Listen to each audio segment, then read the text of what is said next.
여러분, 코로나19가 좀 장기화되면서 이제 외출도 잘 못하게 되고 날씨는 참 좋은데 잘 지낸지 좀 궁금하더라고요. 가끔 저는 토요일 날 이제 점심 무렵에 가까운 곳에 이제 잠깐 갔다 오고 하는데, 어제는 문득 여러분들은 뭐 어떻게 지금 잘 지내고 있는지 그냥 참 궁금하더라고요. 또 여러분들이 괜찮다면 뭐 두세 명씩이라도 반별로 함께 데리고 나가서 이렇게 꽃망울이 흐드러지게 펴고 있는 이 봄날에 좀 바깥도 좀 보여주고 싶고 아이스크림을 하나씩 사서 먹이고 싶었는데, 좀 어떻게 잘 지내는지 되게 궁금했어요. 여러분 잘 지내고 있어요? 코로나 블루라고 해서 좀 우울한 감정이 찾아오진 않았어요? 외출도 잘 못하고. 요즘 보면 농구, 전 점심 때 이제 주중에 순천대를 이제 좀 걸어 다녀요. 왜냐하면 좀 젊음을 느끼고 싶어서 여기만 있으니까 좀 우울해요. 사무실에 있다 보니까 좀 우울해서 점심 때문에 일부러 순천대를 가요. 그래서 그냥 한 바퀴 돌고 오는데, 요즘엔 그 운동장에서 농구하는 사람도 있고 야구하는 사람도 있고 이제 조금씩 보이더라고요. 그래서 아직까지는 비대면으로 이제 온라인으로 이렇게 수업을 받는 사람들이 많이 있어서 그런지 사람이 그렇게 많지는 않은데 기숙사 주변에 많더라고요, 이 대학생들이. 그래서 그 대학생들도 우리 청년부 예배 시작했으니까 청년부 예배 같이 드리고, 여러분들 또 토요일에 뭐 대학생 뭐 형이나 누나들이 좀 좋은 거, 또 학과 공부에 도움이 되는 거 좀 도와주면 참 좋겠다라는 생각하면서 그 바람으로 이제 그 순천대를 좀 걷고 있어요. 기도하면서. 그래서 언젠간 그렇게 될 거라 믿고 또 바라면서, 특히 우리 중고등부 학생들 참 안타까워요. 그냥 반별로 돌아가면서 저하고 토요일 날 같이 한번 돌아다닐래요? 그랬으면 좋겠더라고요. 그래서 여러분들 괜찮다고 하면 부모님 허락 받고 와서 이렇게 마스크 쓰고 이렇게 바람도 좀 쐬고 와야 되지 않느냐, 좀 안타까운 마음이 있었습니다. 그래서 어제부터 이제 한 주간 저도 말씀을 준비하면서 이 지금 오늘 말씀 보는데, 너무 많은 일들이 너무 곳곳에서 막 빵빵 터지는 거예요. 그러니까 쉽게 말하면 바다에 왔는데 여러 강줄기가 이제 보이는 거예요. 그래서 대체 무슨 일들이 일어났는가 싶어서 이렇게 보는데, 처음부터 좀 큰 일이 일어나요. 11장 19절을 보면 스데반의 일로라고 합니다. 스데반의 일로. 여러분 스데반 알아요? 스데반 집사님이라고 하죠. 스데반 집사님 무슨 일을 겪었어요? 복음을 증거하다가 이제 돌에 맞아 죽었죠. 근데 여러분 그거 알아요? 스데반 집사님이 돌아가실 때, 순교할 때, 그 스데반 집사님이 순교할 때 그 장소였던 사람이 있었어요. 성경에 정말 유명한 사람이에요. 오늘 성경에도 나와요. 두 글자. 사울이 있어요. 사울은 이제 히브리인들 알죠? 히브리인들이 불렀을 때 사울이라고 그 똑같은 글자를 이제 헬라식으로 부를 때 바울이 되는 거예요. 이름이 바뀐 게 아니에요. 사울은, 그리고 바울은 그냥 음을 히브리식으로 읽냐 헬라식으로 읽냐에 따라서 달라지는데, 이 지금 사울이, 그러니까 지금 이제 스데반 집사님이 돌아가실 때는 사울이었는데, 사울이 돌을 던지는 자에 겉옷을 들고 있었어요. 그러니까 겉옷을 벗어야 돌을 더 잘 던질 거 아니에요. 그래서 스데반 집사님이 순교할 때, 돌에 맞아 죽으실 때 던지는 사람이 겉옷을 들고 있었던 사람이에요. 그래서 스데반 집사님이 돌아가시는 게 그냥 당연하고 그게 옳은 것이라고 했던 사람이 바로 사울이었어요. 근데 이 사울이 어떤 일을 겪었죠? 이제 바울이 어떤 일을 겪었어요?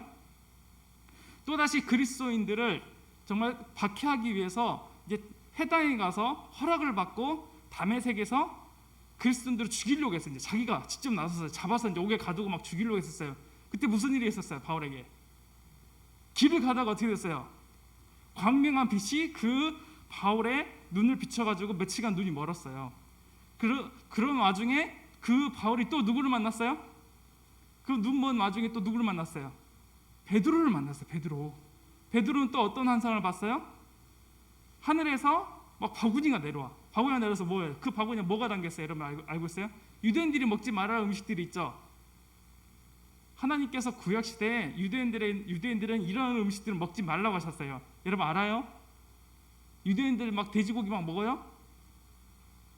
유대인들은 막 주일에 안식일을 막 거룩히 지키지 않고 막 그래요? 안 그러죠? 하나님께서는 유대인들을 특별히 거룩해서 구별된 삶을 살기 원하셨어요. 그래서 먹는 것, 또 입는 것, 행하는 것에 대해서 제한을 주셨어요. 근데 베드로에게 갑자기 막 이게 굽이 있는 돼지 같은 그 짐승들이 내려와서 하나님을 먹으라고 그래요. 베드로 처음에 막 먹었어요. 맛있게? 아싸 하면서 맛있게 먹었어요? 안 먹었어요. 베드로는 3번이나 거부했지만 하나님께서 먹으라 하시면서 그 환상을 봤어요. 바울은 눈이 멀어 있고 베드로는 환상을 보고 있고 또다시 스데반은 돌에 맞아 순교를 하고 이런 일들이 막 삽시간에 지금 사도행전에서 일어나고 있는 와중이었어요. 그때 그 환란으로 인해서 여러분 그 제자들이 예루살렘에서 예수님이 돌아가신 뒤에 어떻게 됐죠? 예루살렘 모여서 막 기도하고 막 활발하게 전도해서 도망갔죠. 스데반 집사님의 일로 인하여서 함께 모였던 그리스도인 그 예수님을 증거했던 이 무리들 또한 흩어졌어요. 그래서 각지에 이렇게 흩어졌어요. 각지에 흩어지다 보니까 이 사람들 어떻게 했을까? 숨어만 지냈을까요? 그리스도인들이요 환란을 겪으면요 이상한 일이 벌어나요. 뭐가 되냐면요 담대해져요. 그리고 뭘 하냐면요 복음을 증거해요. 그래서 이 사람들이 스데반 집사님이 이제 돌아가시니까 순교를 하시니까 이게 무서워서 도망가긴 했는데 조용히 이웃 사람들에게 이게 복음을 증거하기 시작한 거예요. 그러다 보니까 어떻게 했어? 복음을 영접한 사람이 나와요. 여러분들이 부모님이 믿지 말라고 하고 학교 선생님들이 교내에서 학교 내에서 찬양하거나 성경 말씀 읽지 말라고 여러분들 막 박해한다고 하면 어떻게 할까요? 여러분이 동성애 막 반대해. 근데 친구들이 왜 동성애 찬성하지? 왜 너 반대해? 라고 말하면 여러분 어떻게 할까요? 그래 나 그냥 동성애 찬성할래 이제 그럴 거예요? 그럼 어떻게 할 거예요? 그리고 교내에서 학교 내에서 여러분 동아리를 만들어 가지고 함께 성경 공부하고 찬송하고 자율적으로 모이고 있는데 막 선배가 와서 선생님이 와서 모이지 마! 막 그래요. 그럼 여러분 어떻게 할 거예요? 네 알겠습니다. 그냥 안 모일 거예요? 여러분 요즘에는 여러분들도 학교 내에서 복음을 증거할 수 있는 방법이 있어요. 그 뭐냐면 여러분들 믿는 기독교인들 중고등학생들이 함께 모여서 동아리로 활동하면 돼요. 외부인이 출입을 못하지만 여러분들이 스스로 모여서 찬송하고 예배하는 것은 막지 못해요. 그와 같이 여러분들에게 만약 교회 가지 마라 또 뭐 동성애 뭐 찬성하는 것에 대해서 비난할 때 여러분들 오히려 그 마음 가운데 하나님을 향한 마음이 있고 또한 예배 드리고 싶은 마음이 있을 거예요. 그 마음이 정말 절실해요. 저도 군대 있을 때 해남에 있었는데 한 20명 정도 되는 사람들이 이제 따로 떨어져서 이제 해안을 밤새 지키고 이제 다시 이제 그 주변에 와서 이렇게 살았었는데 밖에 출입을 못 해요. 그럼 어떻게 될까요? 주일만 되면 예배 드리고 싶은 마음이 너무 간절한 거예요. 기독교인 저밖에 없었어요. 그래서 책임자에게 또 말을 해서 뭐냐면 1시간만 허락해 달라 주일날. 그래서 주변에 좀 허물어져가는 그 건물에 가서 혼자 찬양을 했어요. 혼자 말씀 보고. 근데 너무 일주일에 딱 1시간 찬송할 수 있다 보니까 너무 크게 찬송한 거예요. 그러니까 막 건물이 막 우렁 막 쩌렁쩌렁하게 울리다 보니까 밖으로까지 찬송하는 소리가 이제 새 나갔는데 그랬을 때 이제 1시간 동안 찬송하고 나오면 꼭 뒤통수 한 대씩 맞는 거예요. 왜 맞는지 알아요? 왜 이렇게 크게 찬송하냐고. 뒤통수를 한 대씩 딱딱딱 맞았어요. 여러분 찬송하고 싶은데 일주일에 딱 1시간 찬송할 수 있는 시간이 주셨으면 너무 그 간절함이 있어요. 여러분들은 지금 뭐 그냥 매일매일 예배 드리고 그냥 뭐 크게 찬송해도 누가 한 사람도 없고 하다 보니까 그런데 만약 하지 말라고 하면 그 마음 가운데 갈급함이 있어요. 하나님을 찾고 싶은 마음이 있고 그게 그 우리 마음속에 하나님이 계시고 주님이 계셨을 때 그 반응이에요. 이 환난을 겪다 보니까 이 사람들 어떻게 하냐면 밖으로 나가서 매일 이제 복음을 증거하다 보니까 처음엔 유대인들만 이렇게 하다 보는데 소수의 사람들이 나와 친한 사람이 유대인이 아니야. 너무 친해요. 근데 그 복음을 증거하고 싶은 게 너무 많아. 그럼 어떻게 할까요? 여러분 친구가 정말 친한 사람들 중에 여러 사람들이 있는데 그 사람을 증거하고 싶어요.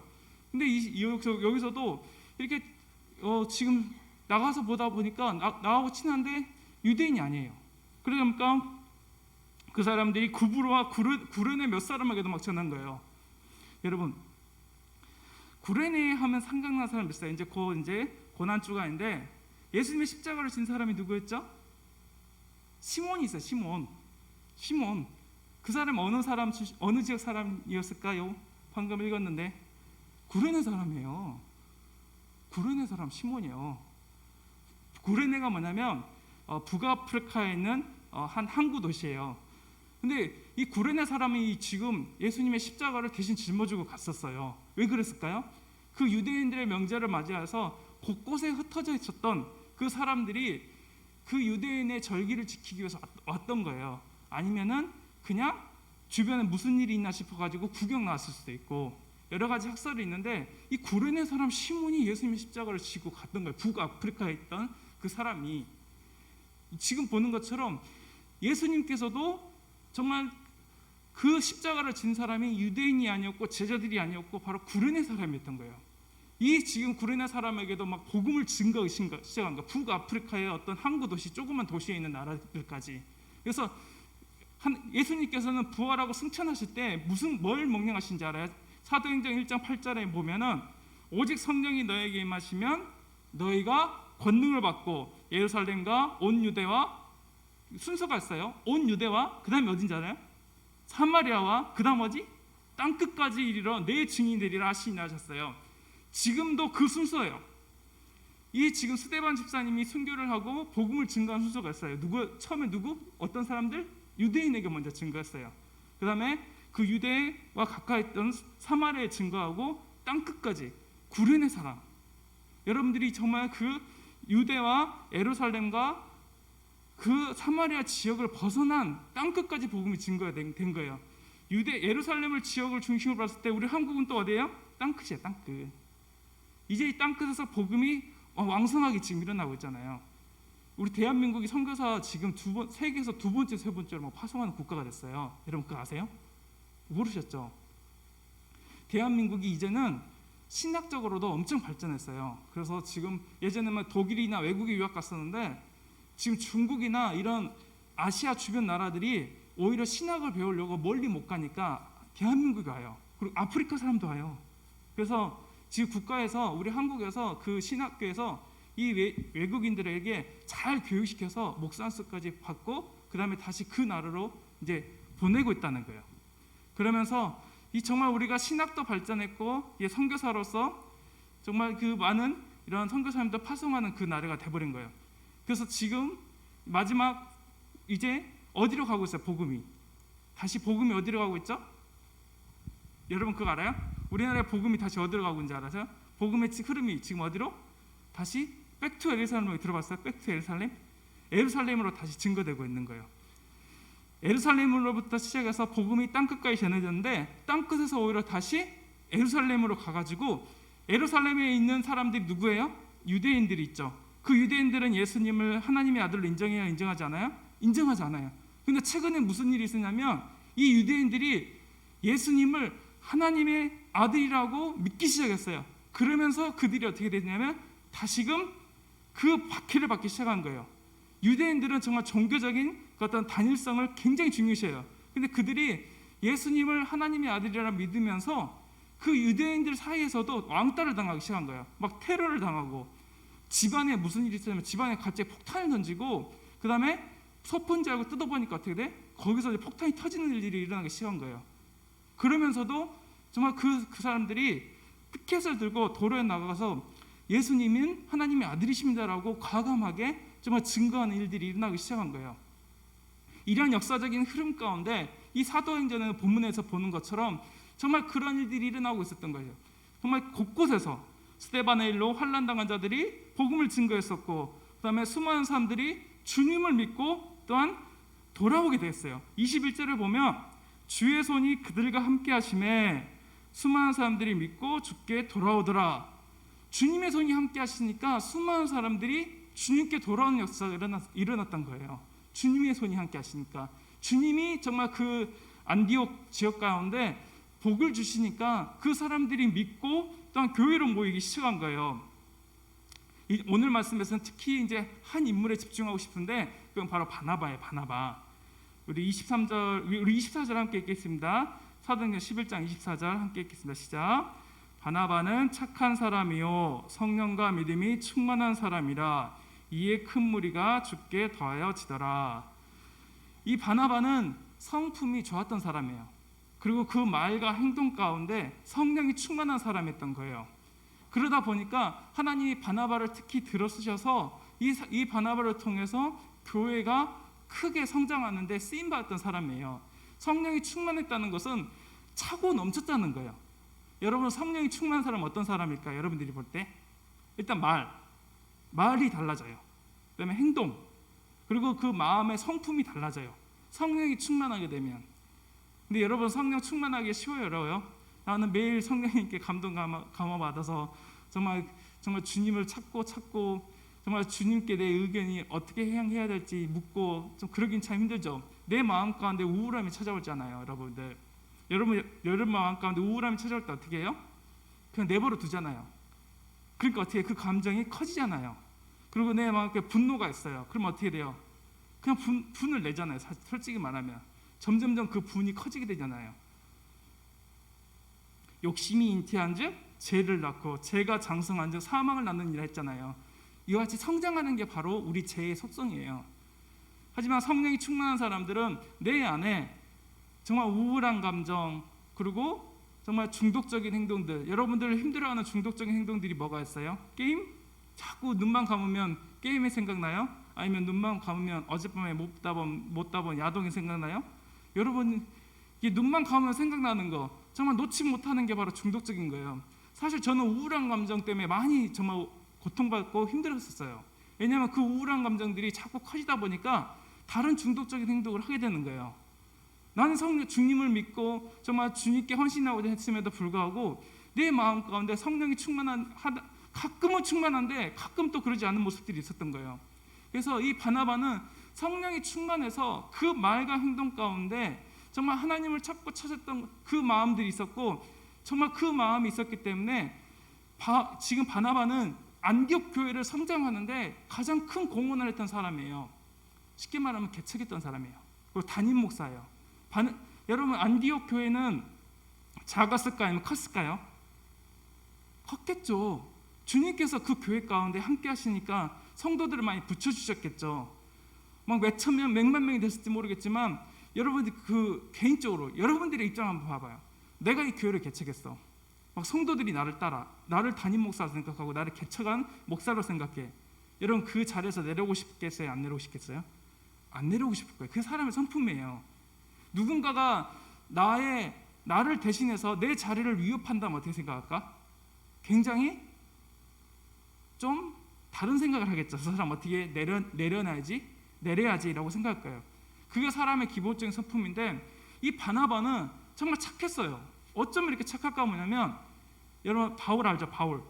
바나바가 이 지금 예수님을 만난 다음에 지금 예루살렘에 가서 제자들을 만나려고 했을 때 제자들이 무서워했어요. 왜냐하면 자기를 잡아서 또 옥에 가둘까 싶어서 안 만난다고 했어요. 근데 바나바가 강권해서 제자들을 만나게 했어요. 그리고 이 바나바가 지금 안디옥 교회가 커지니까 함께 와서 성경을 가르쳐달라고 권유를 했어요. 여러분, 이게 쉬울까요? 쉽지 않았어요. 제가 쉽지 않았는데 이 바나바는 바울을 지금 권유해서 이 안디옥 교회에 와서 성경을 가르쳐달라 하면서 공동 목회를 한 거예요. 지금 바울을 초대해서 이방 선교를 위한 그 하나님의 부르심을 그가 확인하고 이방 선교를 위해서 정말 크게 쓰임받는 안디옥 교회를 함께 부흥하고 성장시켰던 사람이 바로 바나바였던 거예요. 지금 오늘 본문 말씀에 보면 11장부터는 사도행전 11장부터는 베드로에 관한 말들이 잘 안 나와요. 이 사도행전 11장부터 이 다음에는 지금 어떤 사람이 등장하냐면 바울이 등장해요. 이 지금 11장을 기점으로. 그럼 베드로를 통해서 하나님께서 정말 그 쓰임 받았던 그 하나님의 나라가 이제는 종지부를 찍고 바울을 통한 이방인 선교가 계속 시작되는 거예요. 정말 중요한 장이 11장인데, 이 바울을 통한 그 하나님께서 이방 선교를 위해서 쓰임 받는데 안디옥 교회, 그리고 또한 바울을 쓰신다는 그 확고한 그 믿음을 가지고 바나바는 쓰임 받았던 거예요. 그리고 나중에 보면 알겠지만, 이 다음 구절을 보면 알겠지만, 이 안디옥 교회는 어느 교회를 또 도왔어요? 흉년이 들었을 때 어느 교회에 헌금했냐면 예루살렘 교회를 도울 정도가 됐어요. 예루살렘 교회는 정말 크잖아요. 정말 베드로와 제자들이 예루살렘 교회의 대표로서 여러 가지 회의를 주관하고 있던 때에 그 교회를 도왔던 교회가 바로 지금 보는 안디옥 교회였던 거예요. 그리고 지금 바울이 이방 선교를 위한 가장 중요한 곳을 생각했던 것이 바로 안디옥 교회였어요. 안디옥에 머물다가 다른 지역으로 선교하고 다시 안디옥에 머물다가 이렇게 왔다 갔다 했었는데, 그 중요한 일을 하는데 바나바가 쓰임 받았던 거예요. 그리고 오늘 마지막으로 살펴보기 원하는 것은 26절에 보면 우리 중요한 말씀이니까 사도행전 11장 26절 함께 읽겠습니다. 시작. 만남에 안디옥에 데리고 와서 둘이 교회에 1년간 모여 있어 큰 무리를 가르쳤고 제자들이 안디옥에서 비로소 그리스도인이라 일컬음을 받게 되었더라. 아멘. 그래서 바나바는 사울을 찾으려고 애써서 찾았어요. 왜냐하면 사울은 지금 쫓기는 자였어요. 왜냐하면 그 전에 유대인들이 사울을 죽이려고 했어요. 어떤 사람들이 있었냐면 이 지금 바울을 죽이기까지 먹고 자는 거를 안 하겠다고 결의한 사람들이 있었어요. 바울을 죽이기까지 했던 사람들이 유대인이었어요. 그래서 바울은 쫓기고 있는 사람들이었어요. 그리고 기독교인들에게도 의심의 대상이었어요. 저 사람이 또 언제 나를 가둘까 싶었던 그 사람인데 이 지금 바나바는 이 바울을 애써서 찾아서 데리고 와서 함께 지금 복음을 가르치고 성경을 가르쳤어요. 1년간 안디옥에 머물게 하면서. 근데 오늘 보면 여러분 그리스도인이라는 말이 등장해요. 그리스도인이라는 뜻은 어떤 사람이에요? 어떤 사람들을 말하죠? 크리스천. 저 어떤 사람을 그리스도인이라고 해요? 네, 그리스도의 사람들, 주님을, 예수님을 정말 믿고 따르는 사람들을 그리스도인이라 해요. 여러분들 그리스도인이죠? 주님을, 예수님을 나의 구주로 영접하고 함께 주님께서 명령하신 그 예배드리고 말씀을 듣고 그 말씀에 순종하는 삶을 살기 원하는 자들이잖아요. 근데 이 당시에 그리스도인이라고 누가 그리스도인이라 했을까? 정말 기독교인들이 우리는 기독교인이에요. 정말 우리는 주님을 따르는 사람들이라고 자기가 스스로 말했어요? 아니에요. 다른 사람들이, 교회 밖의 사람들이 저 사람은 그리스도인이라고 했어요. 그럼 이게 칭찬일까요? 아니면 약간 조롱하는 말이 있었을까요? 여러분들 예수쟁이라고 하면 좋아요, 안 좋아요? 솔직히 말해봐. 저 예수쟁이 같아. 예수쟁이 같으니 하면서 또 무슨 말이 있잖아요. 행동들이 맨날 교회 가고 또 맨날 친구들과 놀지도 않고 정말 주일에 아침 9시까지 오려고 토요일날 저녁에 일찍 자야 되고 아침에 토요일날 또 주일엔 또 가족끼리 여행도 못 가고 그러잖아요. 이러듯이 이 지금 예수쟁이란 말을 통해서는 우리가 약간 조롱적인 말이 있어요. 그것도 못하냐 하면서. 근데 이 지금 여러분이 나중에 사회생활 가면 더 심해요. 예수쟁이가 돼가지고 말이야 술도 안 마시고 말이야 남자가 한 번쯤은 크게 다른 것도 나쁜 짓도 해야지 이렇게 말한다고요. 한잔해 하면서. 여러분 한잔해 하면 한잔 할 거예요? 그 한 잔이 한 잔을 안 그쳐요. 2잔 되고 3잔 되고 나중에는 벗어나지 못해요. 그러니까 어느 날 은혜 받아서 나 이제 술 안 마셔요 하면 어떻게 돼? 전에 마셨잖아 하면서 그게 얼무가 돼요. 그리고 옆에 장로님이 또 마시고서 술을. 그럼 어떻게 돼? 저 장로님 마시고 있어 라고 하게 되는 거죠. 앞으로 살아가게 되는 여러분들의 삶은 더 힘들어요. 더 가치관이 혼란스럽고 내가 기독교인으로 살아가는 게 정말 큰 마음을 먹고 큰 확신을 가지고 피해를 받을 각오를 했어야 됐어요. 그럼 이 당시에 그리스도인들이 뭐냐면 그리스도인들이 박해를 받았잖아요. 스데반 집사님도 돌에 맞았잖아요. 그럼 기독교인 된다는 건 어땠어요? 죽음을 각오해야 됐어요. 그냥 예수님을 또 부인하고 난 예수님을 따르기 싫어요 하면서 그냥 살면 목숨만 살려줬어요. 그런데도 불구하고 이 당시 기독교인들은 어떤 사람이냐면 예수님을 주님이시라고 고백하는 삶이었고 그 주님이라고 고백하는 삶을 끝나는 게 아니라 순교까지 겪었던 사람들이에요. 그러니까 교회 밖의 사람들이 보면 어떠냐면 참 멍청하다. 그냥 한번 부인하고 목숨을 살려야 될 거 아니냐 라면서 조롱하는 말이었어요. 정말 그리스도의 종, 그리스도의 군사, 그리스도의 사람이라는 뜻이 바로 그리스도인이라는 뜻이었어요. 그러면 그 주님을 믿고 따르는 사람들을 다 그리스도인을 했을까요? 여러분 예수쟁이라는 말 들어봤어요? 그럼 신앙생활 잘했다는 말이네요.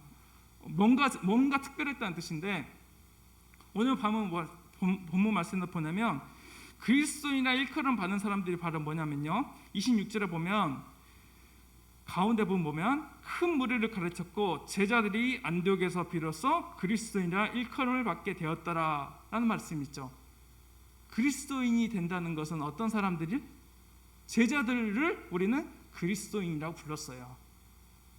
제자들을 그리스도인이라고 불렀어요. 여러분들은 제자들입니까? 예수님의 제자들이에요? 예수님을 따르는 사람들이에요?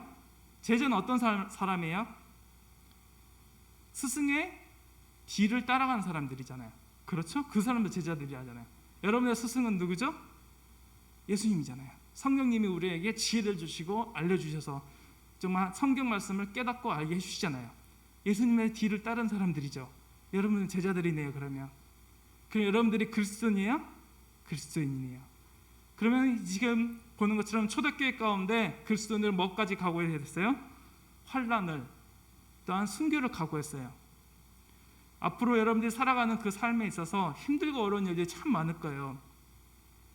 바나바는 이 사람들에게, 주님을 믿고 따랐던 사람들에게 무엇을 하고 권유하냐면 23절에 보면 그가 이르러 하나님의 은혜를 보고 기뻐하여 모든 사람에게 굳건한 마음으로 주와 함께 머물러 있으라 권하니 라고 했어요.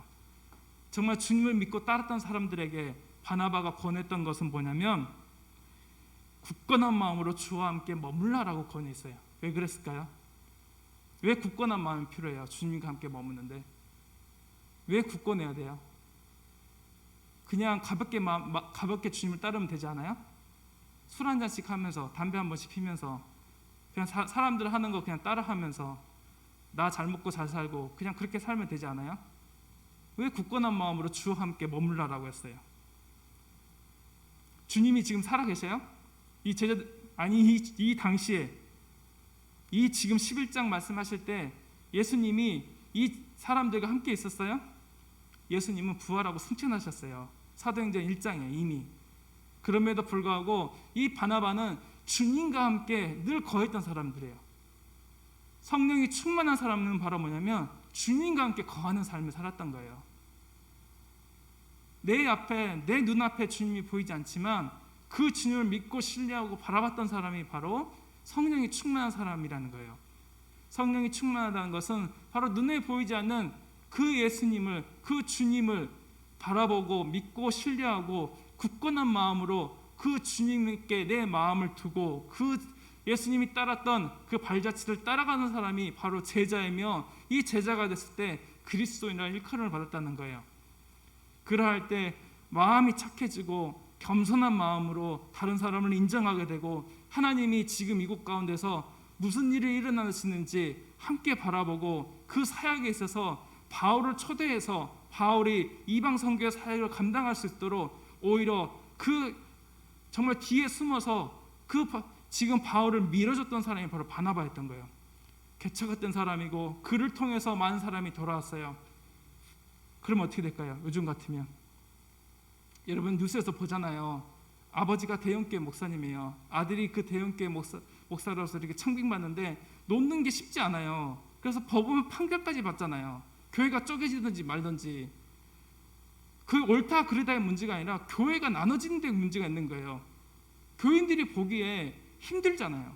그러니까 자기들이 생각할 때 정말 이게 교회 맞아? 목사님이 맞아? 하잖아요. 놓기가 쉽지 않은 게 바로 지금 교회의 현실이라니까요. 그냥 우리가 보기에 주님께서 허락하시면 더 좋은 곳으로 이끌어 가시겠지라고 생각할 수 있음에도 불구하고 놓지 못하는 게 지금 우리의 현실인 거예요. 바나바는 성령이 충만해서 그 겸손한 마음, 착한 마음이 있었던 거예요. 그리고 다른 사람이 사역을 하는 데 있어서 도와줬던 사람이에요. 그러할 때 우리의 삶 가운데 주님의 그러한 그리스도인의 삶의 모습들이, 열매들이 나오기 시작한다는 거예요. 우리 지금 어렵고 힘든 시기지만 오늘 말씀을 통해서 우리가 깨닫기 원하는 것은 나는 제자인가?